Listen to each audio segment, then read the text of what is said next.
سامعین، ملک کے حالات اتنے خراب اور بدتر ہو چکے ہیں کہ چیف جسٹس بھری عدالت میں کہتا ہے شکر کریں پاکستان میں عدالتیں چل رہی ہیں۔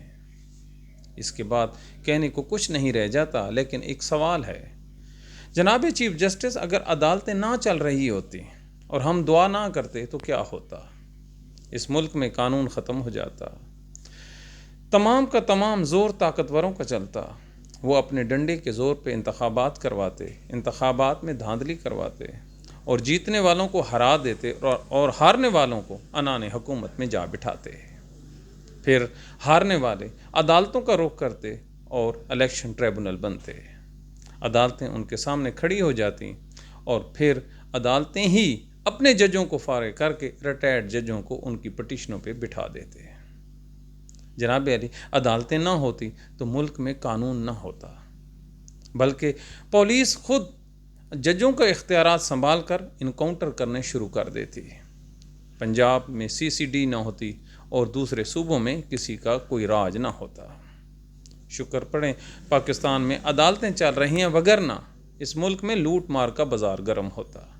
بڑے بڑے چور ہر روز قانون کی آنکھوں کے سامنے، بلکہ قانون کے رکھوالوں کو ساتھ بٹا کر اتنی بڑی بڑی وارداتیں کرتے کہ عام عوام کی چیخیں نکل جاتی۔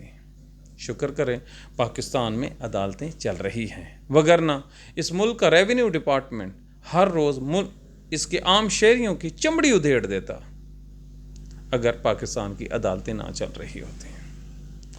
اس ملک کا ایک مقبول ترین لیڈر عوام میں نہ ہوتا بلکہ جیل میں ہوتا، کیونکہ اگر اس ملک میں عدالتیں نہ چل رہی ہوتی۔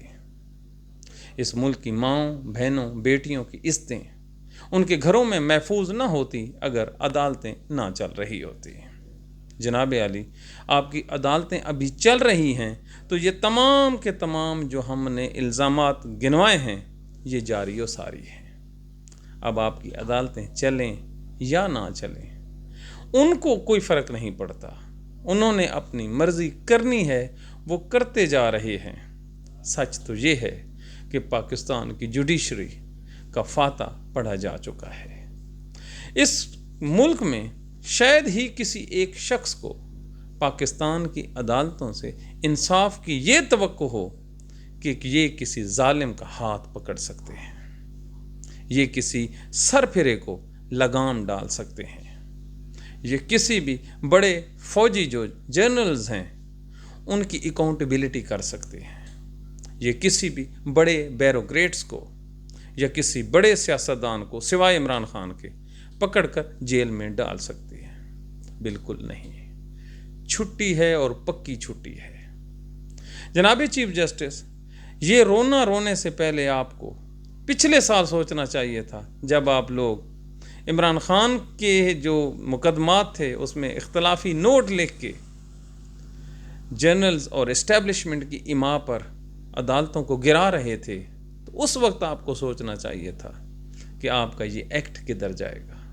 یاد ہے پاکستانیوں، عمران خان کے ہر مقدمے میں ہر بینچ ٹوٹ جاتا تھا، وہ قاضی فائزی سا اور اس کے جو الائیڈ ججز ہیں، انہوں نے سپریم کورٹ پر وہ حملہ کیا ہے جو نواز شریف نے طارق عزیز کی سربراہی میں نہیں کیا تھا 90 کی دہائی میں۔ لٹ چکا نظام عدل، لٹ چکا اس ملک کا پاپولر ترین لیڈر عمران خان اور اس کے حمایتی عورتیں اس وجہ سے جیل میں بند ہیں کہ اوپر سے آرڈر نہیں آ رہے کہ ان کو ریلیز کر دو۔ آج ہی پوری کی پوری PTI کو جیل میں ڈال دیں تو کوئی ایک مجسٹریٹ یا ایک سیشن جج ان کی ضمانت لینے والا نہیں ہوگا۔ اس ملک کی عدالتوں نے اس ملک کے فوجیوں کو کہا کہ تحریک انصاف کے لوگوں کا ٹرائل کرو، جو سزا ہم نہیں دے سکتے جناب آپ دے دیں۔ جب جنازہ نکلتا ہے تو پھر چیخیں گھر والوں کی ہی نکلتی ہیں۔ آج اس ملک کا چیف جسٹس رویا ہے تو رونے کا ذمہ دار بھی خود عدلیہ ہے۔ اپنی دعاؤں میں یاد رکھ۔ Thank you very much.